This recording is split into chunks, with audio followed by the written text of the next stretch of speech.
nós vamos conversar agora com o coordenador adjunto do Diese, Clóvis Scherer. Tudo bem, Clóvis? O governo diz que houve um rombo no ano passado de 149 bilhões e o previsto para esse ano, 2017, 190 bilhões. Esses números estão corretos? Na verdade, a receita da Previdência caiu bastante.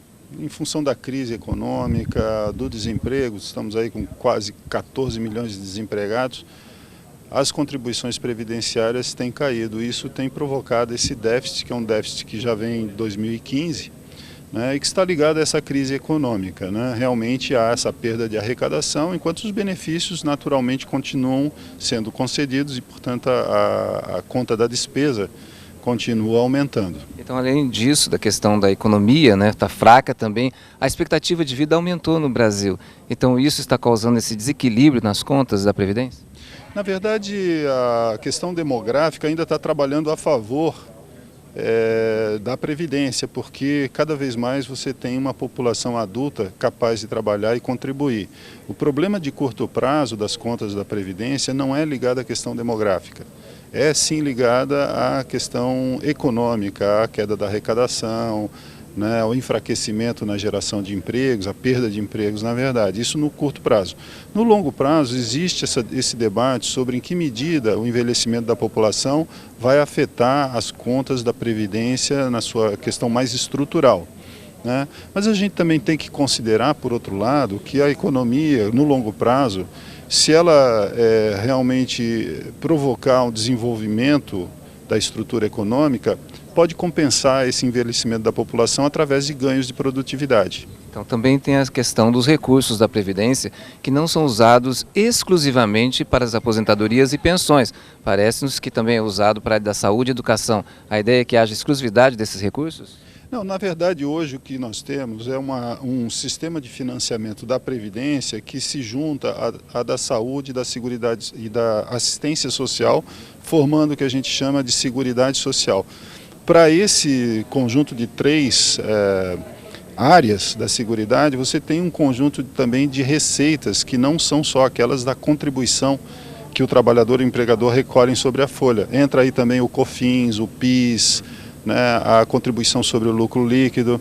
O problema é que o governo já não é de hoje, há muitos anos, os governos vêm desviando 20% e agora 30% da arrecadação dessas fontes de recursos para a utilização em outras áreas.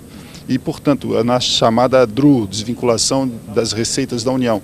E com isso o orçamento da Seguridade Social tem um desfalque que o último ano que eu tenho registro andava na casa dos 60 bilhões de reais.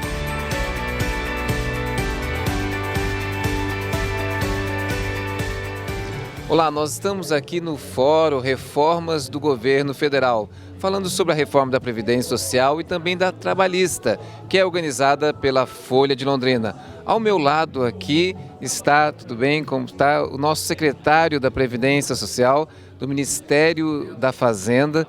Muito obrigado pela sua presença aqui. Eu que agradeço o convite de vocês. Então, me fala um pouco então sobre a reforma que é necessária segundo o governo. Foram no ano passado aproximadamente 149 bilhões de déficit e a previsão para 2017 é fechar na casa de 180, 190 bilhões? Sim, é um déficit que já é muito elevado, são 150 bilhões de reais e que é crescente. Então nesse ano vai crescer mais de 30 bilhões em relação ao valor alto que já foi no ano passado. Qual é o problema disso? Tem dois problemas. A primeira questão, o Brasil envelhece muito rápido, então tem cada vez mais gente recebendo benefício, vai ter cada vez menos gente pagando contribuição. Então esse déficit ele vai tender naturalmente a crescer com o passar do tempo.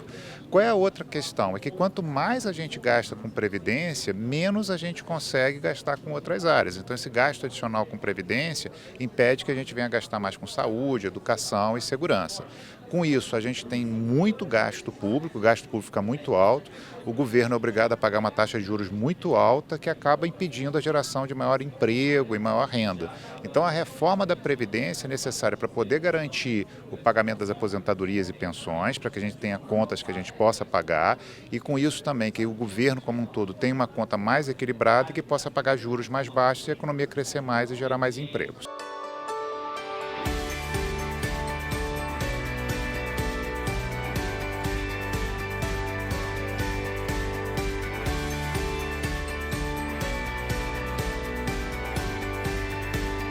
Que bom que você nos acompanhou até aqui. Como eu sempre digo, fé em você mesmo, fé no trabalho, fé em Deus e bons negócios.